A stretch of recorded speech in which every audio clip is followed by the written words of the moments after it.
And welcome, everybody, to our daily look at the COVID-19 numbers in Arizona. I'm Steve Irvin, joined by our data expert, Garrett Archer, as we continue to track the spread of coronavirus in Arizona and hopefully give us an idea, I guess, of where we're going from here. A lot of us have been dealing with this for about 7 months or so. It's affected nearly everybody's life, and we want to see if there's a light at the end of the tunnel.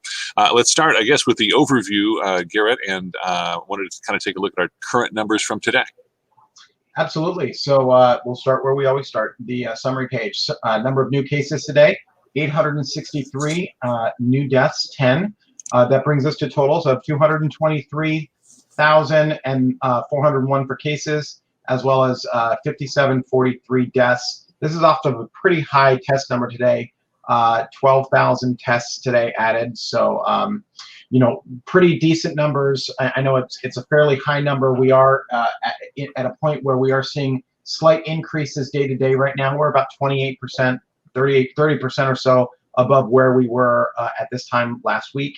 But aside from that, like I said, things are just slightly creeping up. But we're not seeing any sort of rocket ship increases at this point. When we talk about slight increases, not necessarily reason for panic, right? We have these slight increases, but at the same time, we sort of expected some of these increases because, for one thing, we're seeing more testing, correct? Yeah. And it still looks like a pretty flat curve, especially when you compare it with what we saw in the spring. Yeah, absolutely. And there is no reason to sort of hit the panic button at this point. I said we are seeing slight increases. I'm going to put this to a weekly graph here. But as you can see, and really focus on this week right here, this September 27th, and you can see really it's very level. I mean, it's essentially only 100 cases or so above where we were on September 20th. This one is still being filled in, so we will see where it ends. But like I said, very slight increases, but and nothing to hit the panic button for right now. And when we should note that the governor's office has also said we should expect a slight increase in cases. But it strikes me that what's interesting is when we look at the modeling for coronavirus, say going back 6 months or so, the model showed different outcomes depending on what we did. And one of the outcomes was cases are going to spike if we start lifting all of these restrictions. We now are at a point where for the last several weeks now, we've really had a pretty steady level, and also the restrictions haven't really changed. And so we're seeing that flattening of a curve. But people shouldn't be disillusioned here to think that at some point we're just going to be done with this, or the cases are just going to drop down to zero. That doesn't really happen until we get viable treatments and a viable vaccine. So when we look at modeling and future projections, we could expect that curve to sort of remain flat generally. That's what our projections appear to be right now. When you take out sort of the metrics, the formulas that sort of try to assume what say taking out the mask requirements or anything like that. When you take all that kind of stuff out and you just say, okay, status quo from here on out, if nothing changes, people's behaviors don't drastically alter, what's going to happen. And it's a very level curve. We're talking very, very slight increases from here to January. That's what we've seen in the projections. And that's what we mean by flattening the curve, right? Is that we, we're still going to live with this virus, and we're going to live with it until we have something that we can used to vaccinate a huge chunk of the population and that sort of thing. But we're managing this so that we don't see hospitalizations start to spike and hospitals and healthcare workers sort of overwhelmed. When we talk about hospitalizations, though, and just the state of our hospitals in particular, we have been noticing for the last several days an uptick in hospitalizations. But you've got an update on that, because it may not be as bad as it looked initially.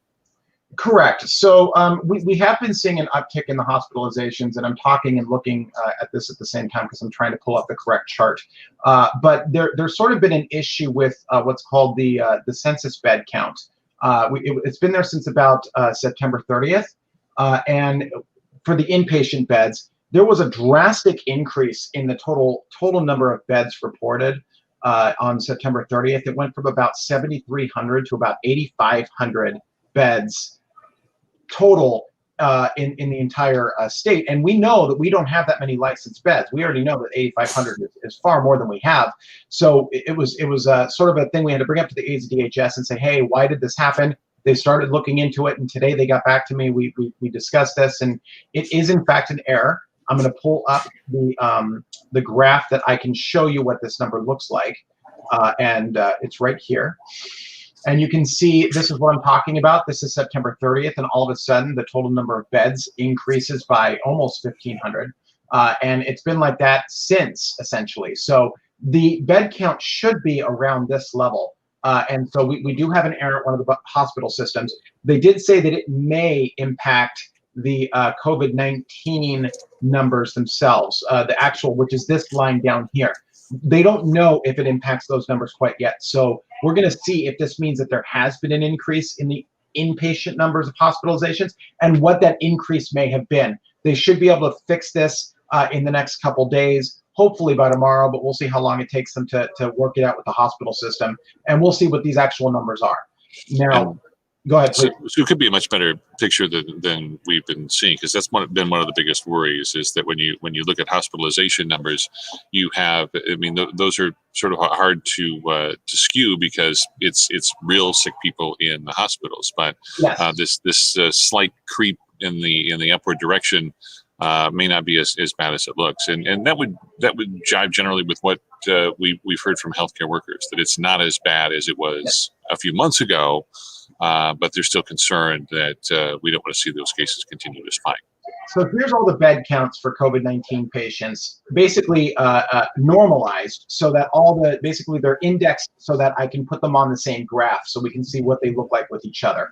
And this is what you're talking about with that increase. You can see at the end of September, we did hit sort of a floor right here, and then we have about a 55% increase right now in the inpatient numbers going from September 30th to where we are right now, and about a 37% increase in the ICUs. Now, I did confirm with them that there's nothing wrong with the ICU number, so that ICU increase does exist. And then here with the emergency rooms, it's only about a 20% increase, if that. It's a very small increase on the emergency rooms. So this is where we are with our hospitalizations. We can confirm an ICU increase. We can't confirm an inpatient increase right now because we simply just don't know until they fix that issue. And then the emergency room department visits are very level.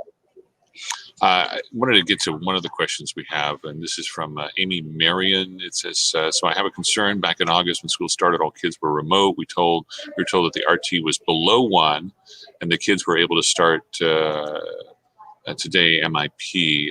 As of this morning, the RT number was above 1. Why does that number not seem to matter now? With the RT number above 1 and being an increase in COVID, theoretically, the kids should be back at remote learning.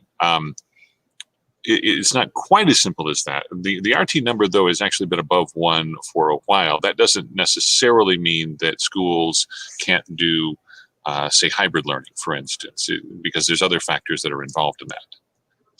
Correct, and you have to remember also that the RT number is relative to the number of cases you have out in the field. So right now we have an RT number of 1.06. It is on the higher end of what we've seen in the last several weeks. And again, just to define the RT number for people who may be joining us for the first time, the RT number is if 100 people are sick with COVID-19, it's estimated that those 100 people can transmit the virus to 106 people. So that basically means that they are increasing. When the RT number is under 1, that means that the virus is decreasing. So, but again, this number is relative to the number of cases you have. So obviously, we're talking about 100. We're not talking about 1,000. If we're talking about 1,000, where we were already way up there in that high case number, where we were in July, then obviously having an RT of 1.06 is fundamentally far more serious than what it is on where we are, where we're picking up less than 1,000 cases a day. So general cases dropping. Nonetheless, the RT number is something we want to watch, because it is one of those measures of actual spread. Yes, and frankly, the RT number, because if we don't have that much lag anymore, the RT number is likely correct right now. We are seeing slight increases in our COVID-19 cases. So 1.06 is not surprising to me at this point. when we talk about opening schools and we talk about where school districts are, it's a Thursday. So that means we're also getting all kinds of new data that sort of zeroes in on zip codes and school districts to show us whether cases are increasing in some of these districts we've been watching as well. And those are the other factors that we have to consider when we talk about whether these different districts meet the metrics and so forth and so on. It's not just an RT number that we're looking at. We're looking at percent positives. We're looking at cases per 100,000. And we've actually got some pretty good news from what I understand it on some of these districts and some of these zip codes that have been seeing some increases. We do. I'm going to start both with the statewide level data just to get through this before we get to Maricopa County, and then we will go to Maricopa County. So this is essentially all counties are still in the moderate range as for transmission.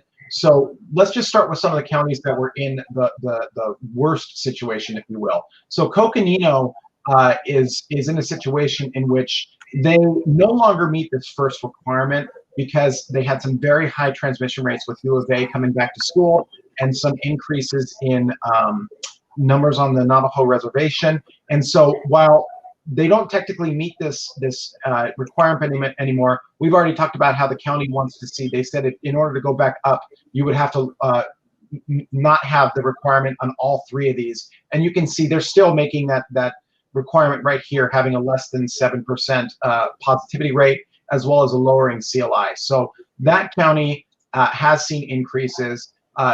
Gila County is another county that has seen increases, although it is still, this one actually, you see it's now 2 of the 3, it's underwater. And it's just because of this positivity rate at 7.1. And then other counties that may have had some issues, Pima County right here also had some issues where they had this 117 per 100. But this Pima County looks like it's going to be fine in the next couple of weeks. It should go back to being meeting all 3 of these criteria. So you can see there have been some counties, we were talking about this, how even though all the counties are still considered hybrid, there are some counties that did in fact sort of get themselves sort of taken out of that situation as per the gating criteria that existed about 4 weeks ago.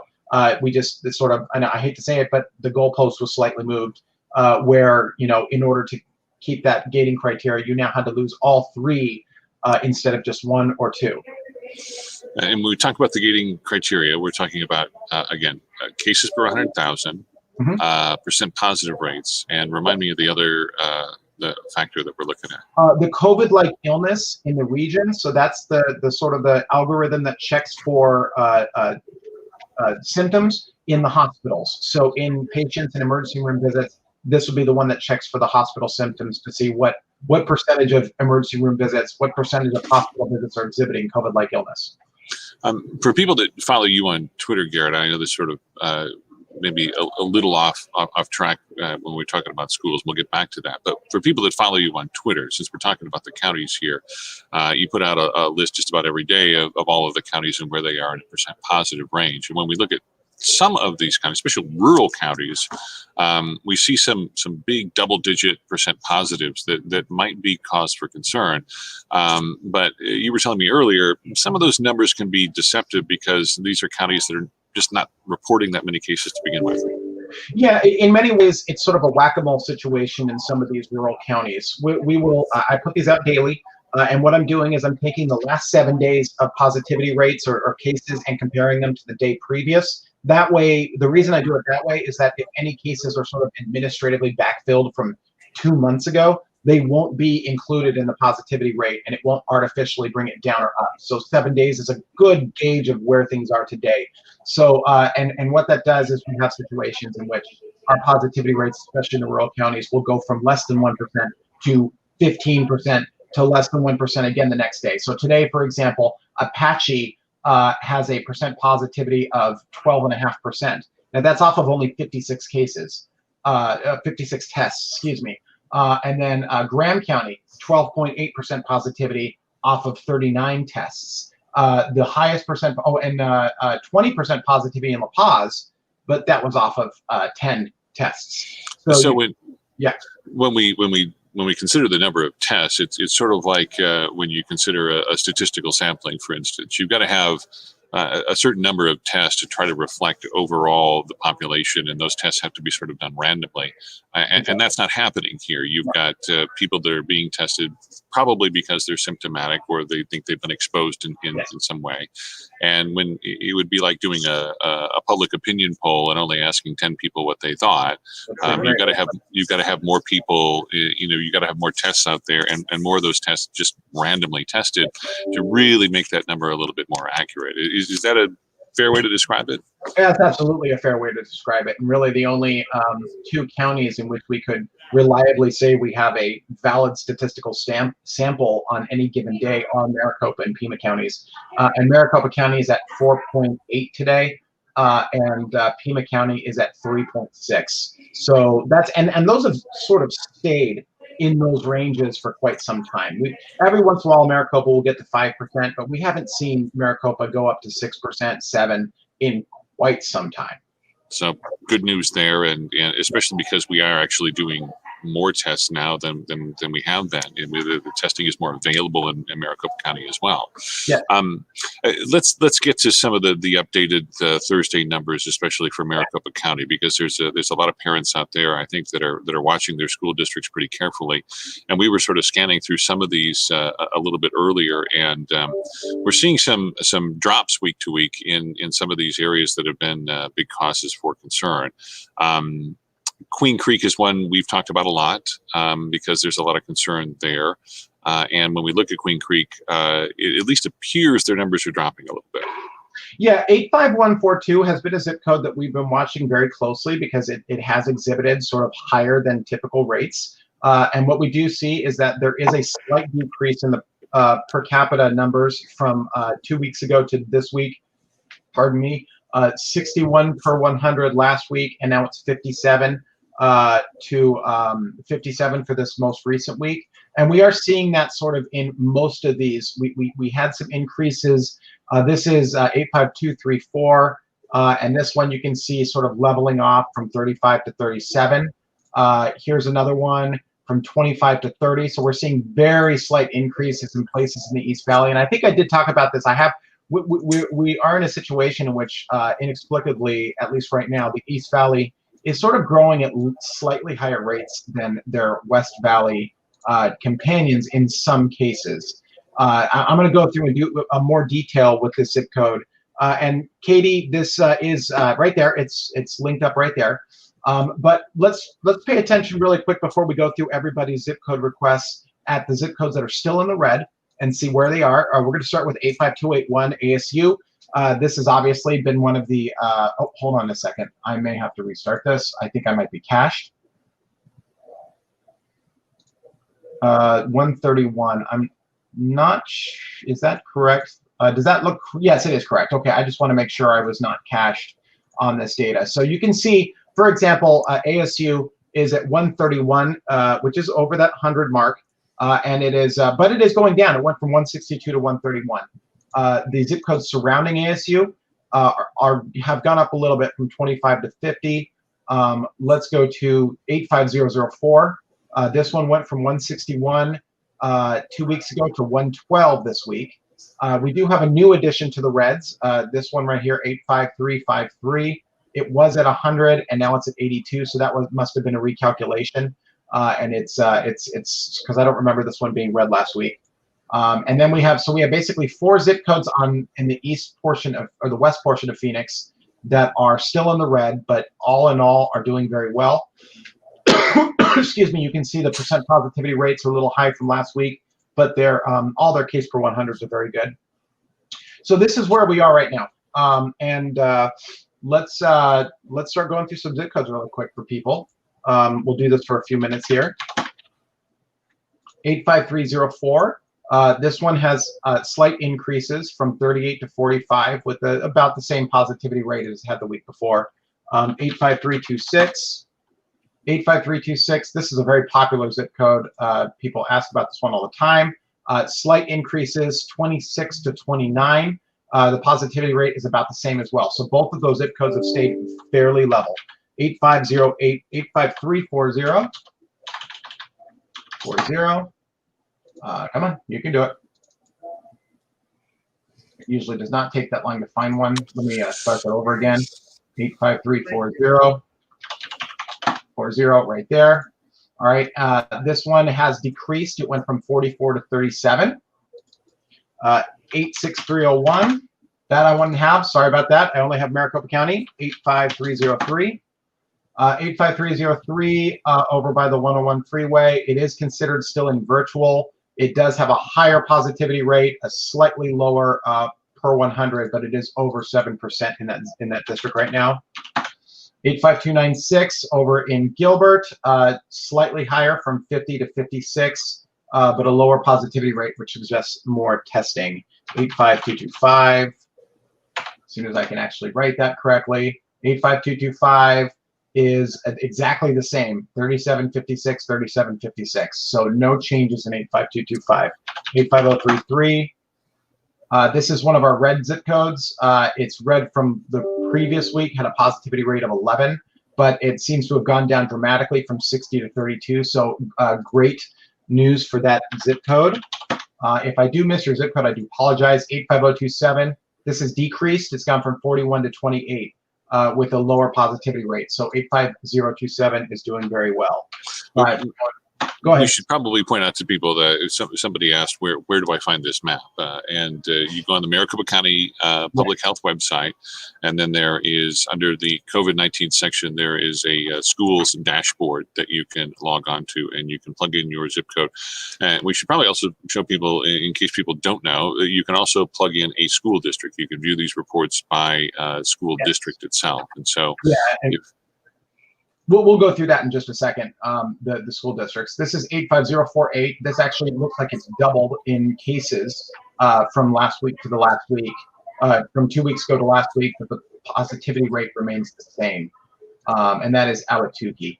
So let's see. Question for you, Garrett. When we see the percent positivity in these numbers remain relatively the same, but we see the number of cases per 100,000 people go up, is that due to testing mainly? Just we're seeing more tests. It could be due to several factors, testing, but also obviously more community spread in that zip code. We know that sort of micro increases can occur in obviously any locality, because a lot of times when COVID-19 spreads, it spreads to a household first. So you could certainly see sort of micro increases like that in certain zip codes. And this, so that can happen. So 85301, 45 to 37, but it will absolutely be because of additional testing as well. That's there's no question that there's been more testing when you see those sort of numbers. So this is 85085 from 40 to 24. So this is a decreasing zip code. And this is over near the Cave Creek area. 85283. 85283 in Tempe, this has gone up. It's doubled from 23 to 50. And the same situation, their positivity rate is about the same. So let's see, 85307. 85307, oh wow, this one has increased pretty dramatically. It went from 28 to 84 with a high percent positivity rate. That suggests to me that there's something going on, and it looks like it's near Luke Air Force Base. I don't know if it's because Luke Air Force Base has congregate settings over there and there's an issue going on with Luke Air Force Base, but that's actually something to check. Those are pretty interesting numbers. And this is that in the area of ASU West, or? No, that was Luke Air Force Base. I'm going to go back to it really quick because that was very interesting. 85307. I don't think ASU West is near here. No, because this is over by... Yeah, ASU West is further north than that. Yeah, it's further north. So this is literally touching Luke Air Force Base. So that's very interesting. Just something to watch. I'm going to have to notate that. 85209. This one has seen almost a doubling with a slightly higher percent positivity rate. This looks like it's just at the edge of the East Valley. 85345. 85345 has seen a doubling from 25 to 60 and a 4 to a 6.8 positivity. So it's sort of on the precipice, and it's in Peoria. 85032 has basically gone in half. So it went from 32 to 18 with a 2.6% positivity from going from 5 to 2. So that zip code's in very good shape. 85044. I don't know if I've done this one yet, but this one has increased slightly with the same percent positivity, but again, very slight increases there. 297. That should be in Gilbert. It is. It has increased from 49 to 66 with the same, essentially the same positivity rate. 85206.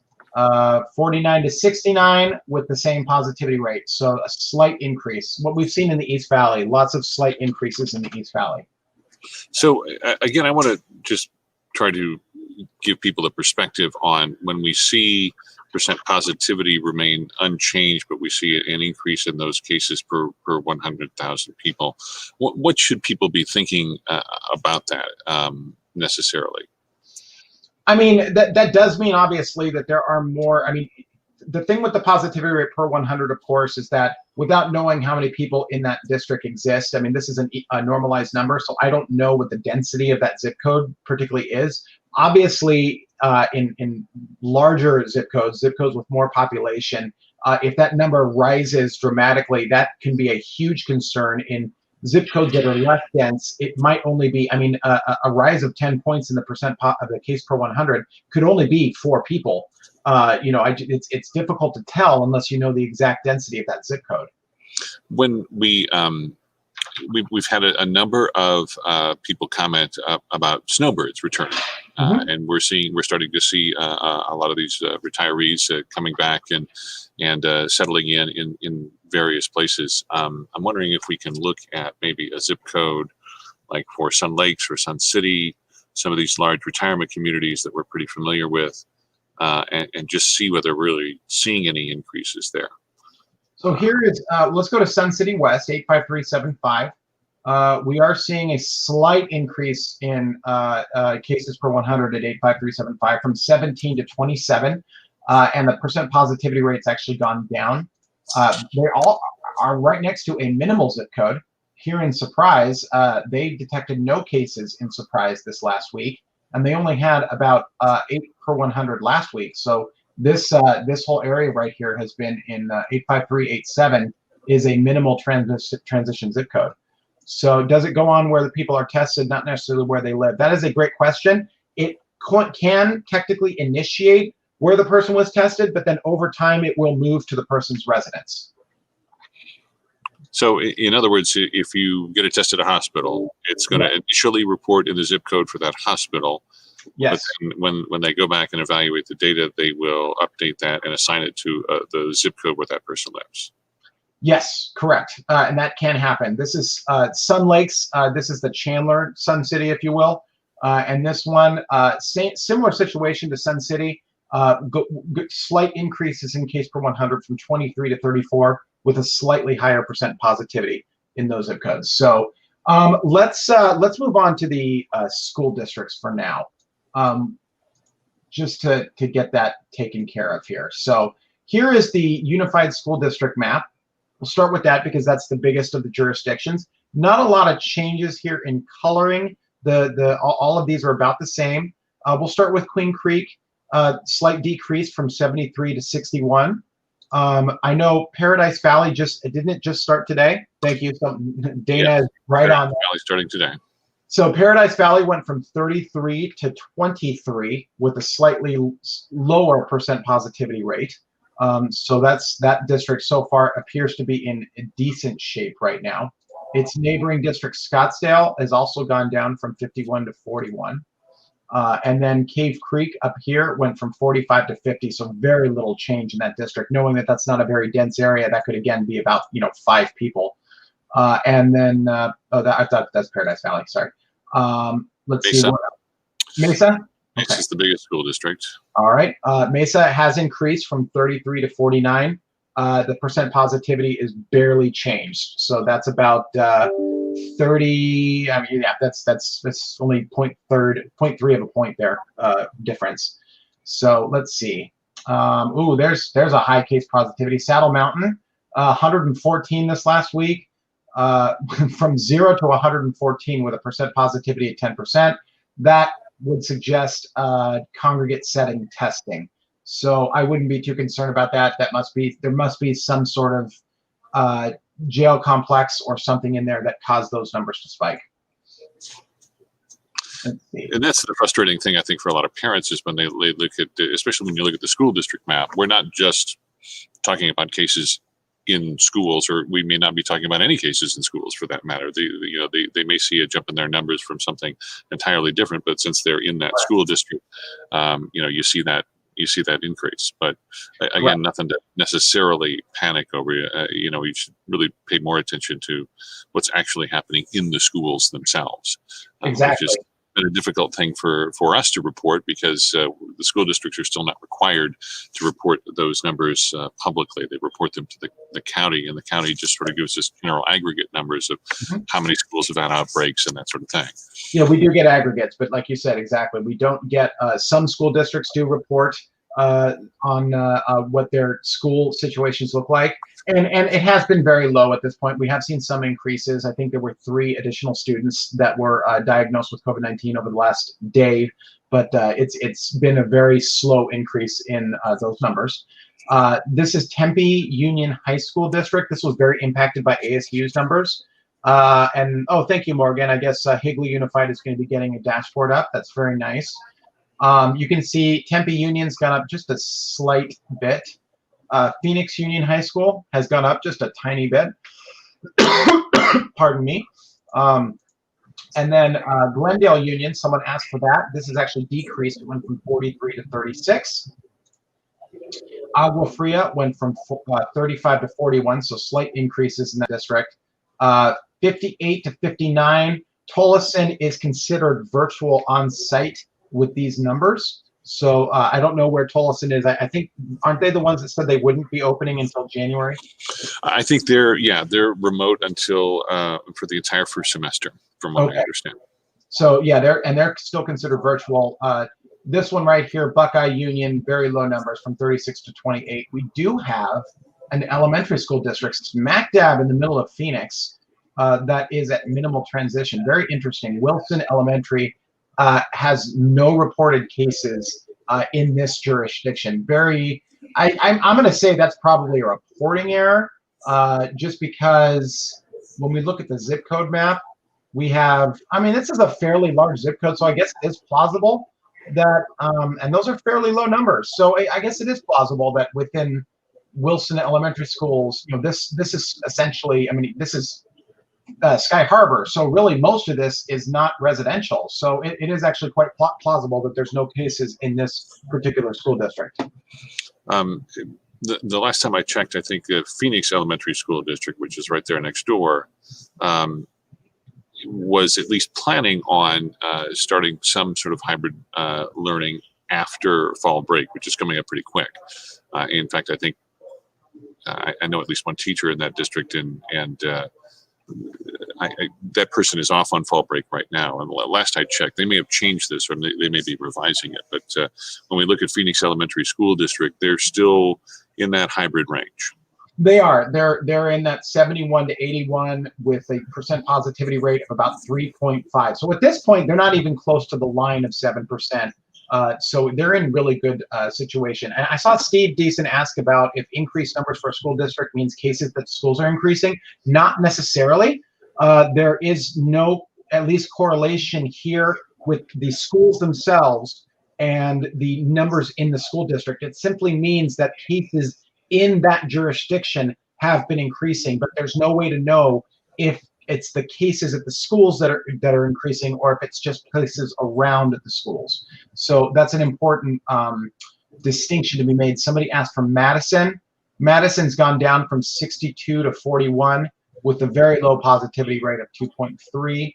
I think somebody asked for, let's see, Osborne. I'll just go to Osborne right now, 26 to 44. Alhambra from 45 to 23, so that's decreasing. They went from over the percent positivity rate to under, so they're in better shape. Glendale Elementary has gone down, but the percent positivity rate has gone up. That's interesting. Let's see. What else? Someone asked about Peoria Unified District, which is one of the larger school districts that we have. Peoria Unified has gone up from 40 to 53 with a slightly higher percent positivity rate at about 5%.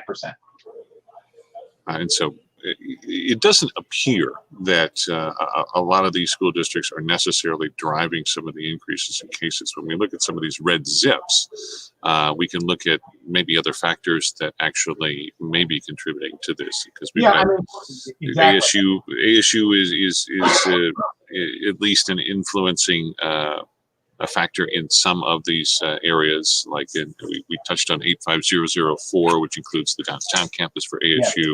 We've touched on Tempe, which includes the Tempe campus for ASU. It appears that some of those are maybe driving up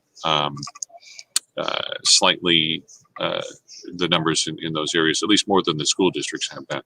And granted, in some of these areas, I think in Tempe, for instance, we're still on remote learning. We're going to transition to a hybrid model, I think, here in the next couple of weeks.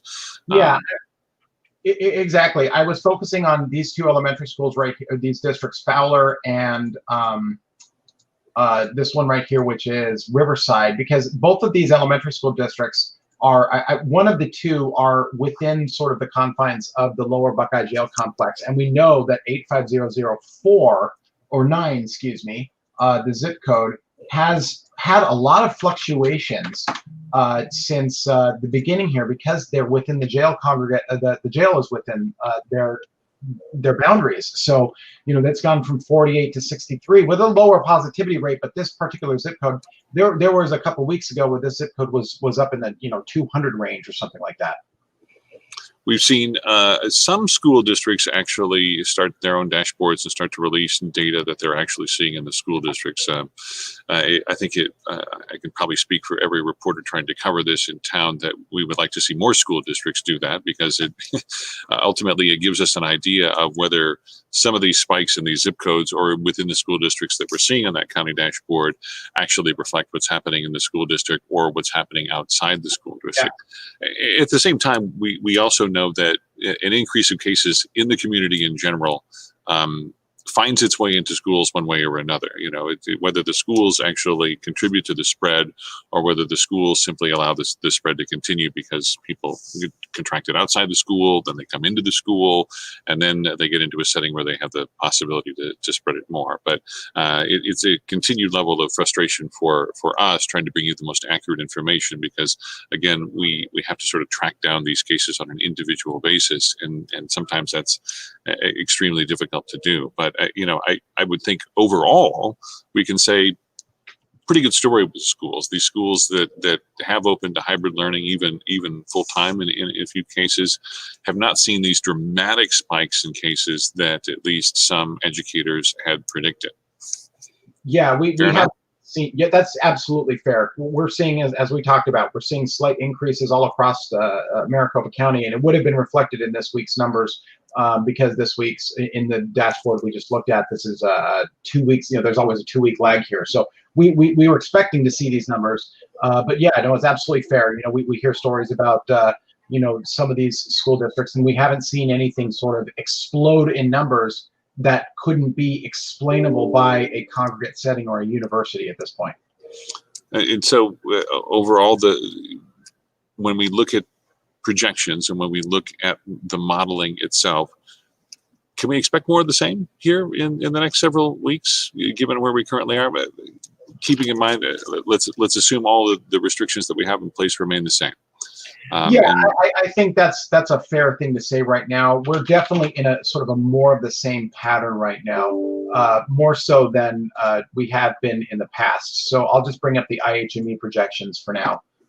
And just sort of, I'm going to take out the easing and the masks on these numbers just so that we can see it clear with just what the simple projection is for these numbers. And you can see this is the death numbers, and it does say there's going to be an increase, but it is a fairly gradual increase, sort of along the same lines that we have been from the very beginning. That is a cumulative number.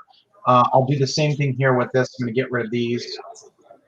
Daily deaths, it does presume we're going to have an increase. We haven't really seen these increases yet, so I'm interested to see what this gets calculated to at some point, because our death numbers are actually going down. and a lot of these can be, impacted by what's going on in other states as well.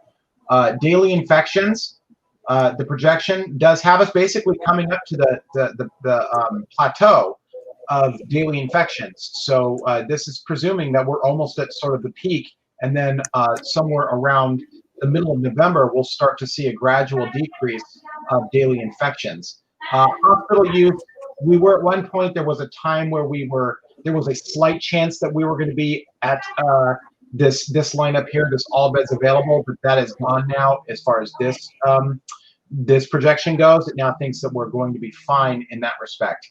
So and then mask use, this is I don't even know how they do this projection. I think this is basically based on indexing on who in the state says that they're going to be using masks and not. And this says it's about 35% of Arizona is using masks. I don't know about that. It seems a little higher than that in my opinion, but that is what it is. And we've had no indication from the governor's office that that there's any change to these restrictions that's on the horizon. He seems to, at least the narrative we've heard from the governor's office the last few weeks, we didn't get a briefing last week, but when you look back several weeks, the narrative is generally stay the course, that we're not going to be changing these things that often, and that we're going to be, essentially staying where we are for a while.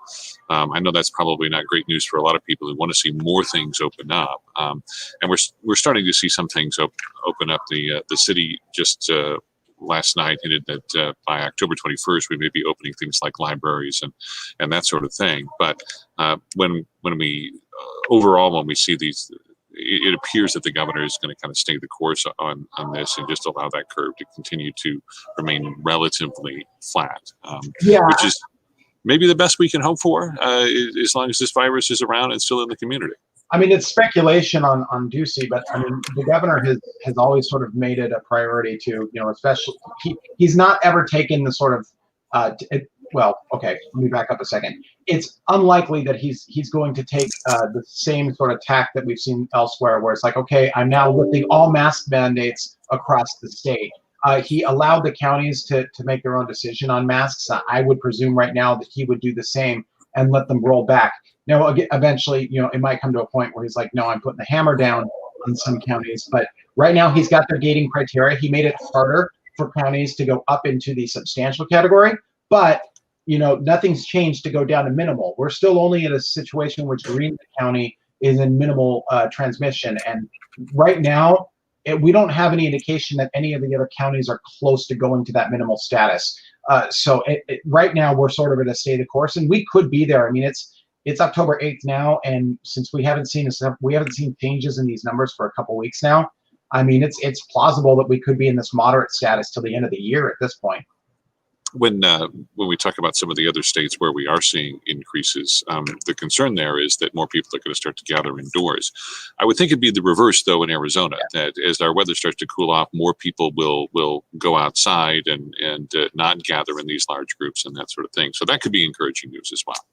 Yeah, and that's also going to mess with some of our projections in some cases, because a lot of times when they do these formulas for projections, they don't carve out the states based on their weather patterns and whatnot. So they could be sort of lumping us in with Midwestern states where that's absolutely going to happen when we are absolutely in the reverse. People are going to be going outdoors, and that's going to say, oh, you're going to go up in December, but we're going to be outdoors. We may not go up in December at the rates that they think we are, simply because of that factor. Yeah. Well, hopefully it stays that way, and hopefully we continue to get some encouraging numbers. Garen, I appreciate your time as always, and thanks to all of our viewers and for asking questions, and keep those questions coming. You can email us at share@abc15.com if you have additional questions. We'll try to get to them tomorrow, same time, same place. Thanks for joining us.